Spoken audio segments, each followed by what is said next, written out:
斜刺，轉翻嚟中鋒，好多斜刺嘅地方。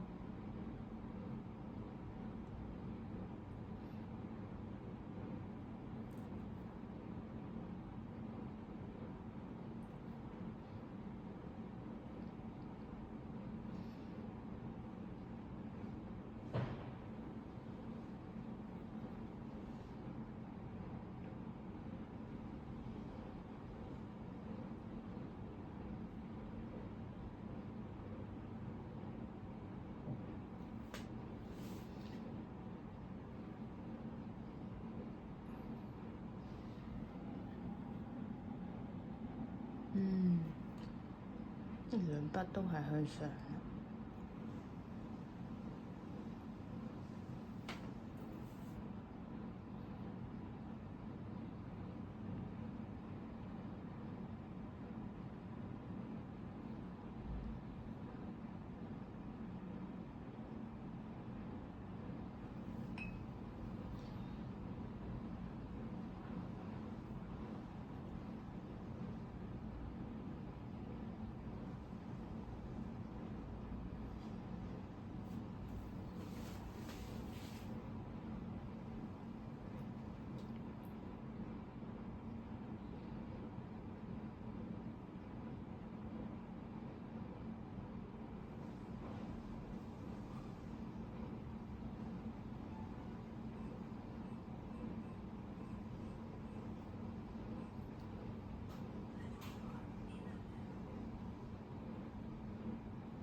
停啊！停！停啊！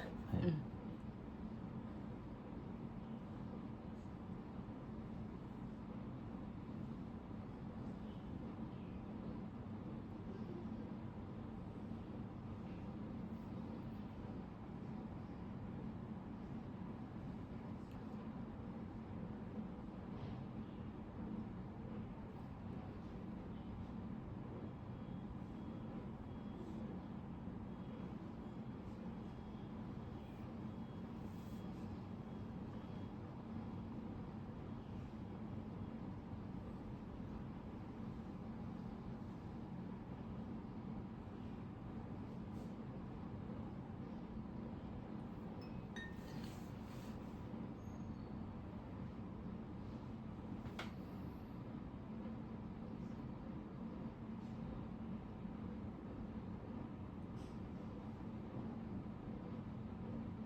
中線嘅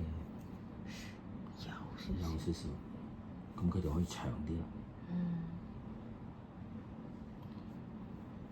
咁呢邊咧就彎少少過嚟，咁佢就可以拉長啲個位。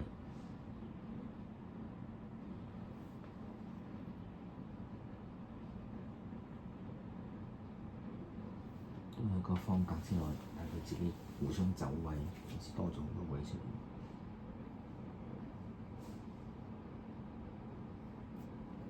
呢個直，咁個獨字咧就可以多啲位啦。如果彎嘅話咧，佢就攞咗佢好多位，大家一直走唔到。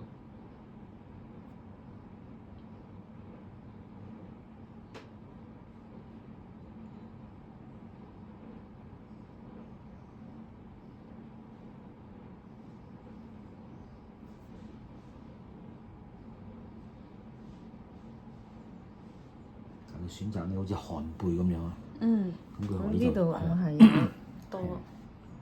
多燉一燉。就俾個蟲字咧就可以係有個位，但係都要個蟲字咧，佢冇咗一點。嗯，都係唔夠位，即係選擇放棄去。係選擇放棄，唔係我放棄，係佢放棄。係咪放棄咧？可能當時冇一點咧，又好難。因為佢呢兩個係幾乎一樣高低啦，已經。係啊，所以就你仲有位留俾佢，佢冇啦。係。同埋佢刻喺石頭上面冇得改。係。你第二。咁又睇下佢究竟係寫咗先刻啦，或者喺個直頭喺個石頭上面刻。我就覺得應該寫咗先。寫係寫喺石頭上面打稿咧，定係即係寫喺紙上面嘅啫？寫喺紙上面，跟住望住大概咁樣，刻喺碑上面就算。呢個真係唔知喎，真係可能要再睇翻多啲文獻，究竟佢係嗰個喺石上面打稿啊，還是係？喺雲南咧出土咗一批佢木磚嚟嘅。嚇！咁有啲已經刻咗，有啲未刻，咁就證實咗咧，佢哋係寫喺啲磚上面先嘅，跟住先刻。咁有啲咧直情係寫完之後，佢已經唔打算刻㗎啦，就算㗎啦，因為好多。佢係出土咗一批木磚啊，即係雲南全寶寺嗰頭。而我估啦，因為佢都係嗰種偽碑題嚟嘅。係。全寶寺第時會寫咯。係。好開心啊！成全寶寺。係啊係啊。你寫過？好期待，冇啊，所以好期待。所以呢啲咧就要係比較，即係當然係比起柳公權嘅楷書就冇咁嚴謹，仲有啲發揮。係。但係到雲南嗰個嘅全寶寺碑咧，都係一個絕無僅有嘅啫。係。因為太過個人咧，同埋係即係唔係合乎政府嗰個啲官員嗰啲咁樣嘅齊齊整整，所以流傳咧唔係咁多，寫嘅人都感受唔到個問題，就黐埋。黐埋啦，講嘢啦咁。係。但我見人哋去旅行咧，你去，咦去咗未啊？你唔係去雲南去旅行嘅？雲南去過。係咪遲啲仲會再去啊？取消咗。好似話取消咗。成唔到團。哎呀！呢個係向上嘅咩？係咩字？都難估。哦，呢個係木字邊喎，唔係剔手。木字邊啊？咩收難？呢個咩字？條。哦，條。咁樣。唔緊要。寫錯咗就自己再。哇！好複雜喎，佢好多線條嘅仲㗎。係啊。又企緊邊啊？但我見人哋去雲南旅行咧，佢而家嗰啲哎呀嗰啲古鎮啊，其實全部都係新㗎啦。係啊。全部都係重新起過咁樣，叫古鎮，跟住上面用晒全寶寺嘅字咯。哦，係啊。係人都係用全寶寺嗰個睇咁樣。我哋去過。唔係啊，我見人哋嗰啲旅遊。咁你識啫，但係啲人就覺得。係啊，啲人唔會留意嘅，但係我一睇，周圍都係同一個睇。有古樸啊嘛。佢變咗佢當地特色。係啊，當地特色。咁你好似香港啲即係香港藝碑睇光管嗰啲光管招牌。光管招牌。係啊。即係嗰啲嘅著名嘅老店啦，佢用嗰啲嘅當時嗰啲街頭書法家，即係咁寫嗰啲。咁另外繁花都係嘅，佢都有因為王家衛係香港人，咁佢都攞翻嗰陣時嗰啲嘅即係霓虹光管嗰啲咁樣嘅書法。嗯。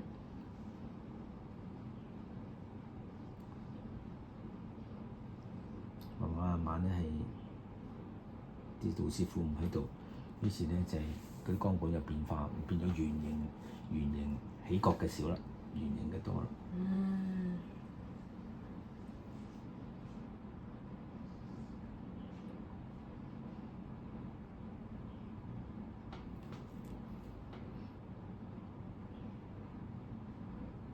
你見到光管都係繁體字㗎，係咪？即係當時上海用緊繁體字。繁體就係對一種嘅文明。正如你好似魏碑咁樣，即係佢哋係漢化上嚟，佢係用呢種咁樣嘅官式嘅字，即係話咧喺唐朝之前咧已經係有呢個嘅楷書。去到唐朝嘅時候咧，即係政府嗰個架構咧，朝廷架構得更加複雜，所以就一定要有啲規範嘅字。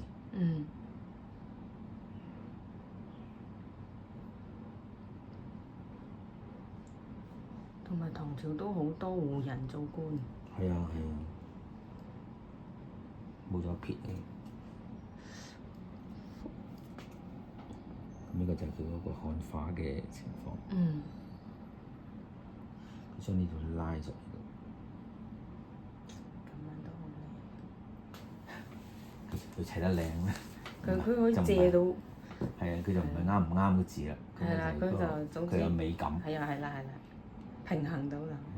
而家嗰啲咧更加多美感，就係因為用電腦設計嘅時候咧，即係一定係好整齊。學魏碑嘅時候咧，仲未去到唐朝咁整齊。死板咯，但係。電腦字。咁即係等於規範咯。當時嘅電腦字。咁退佢。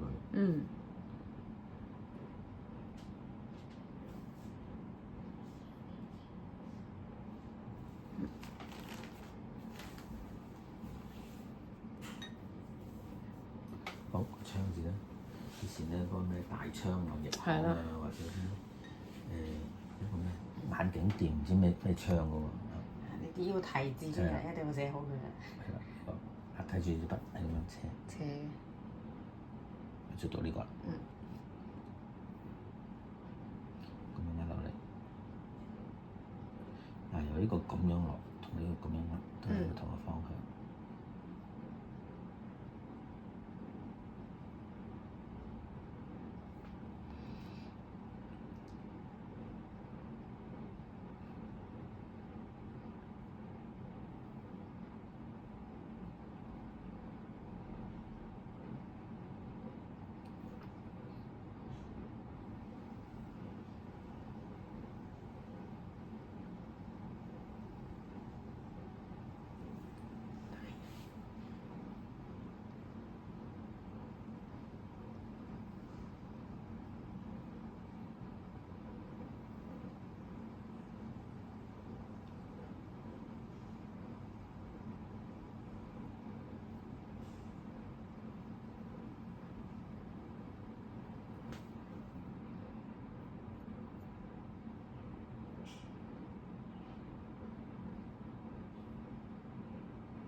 側風轉中風咁就要慢慢令佢北風咧慢慢一路自然咁樣變化。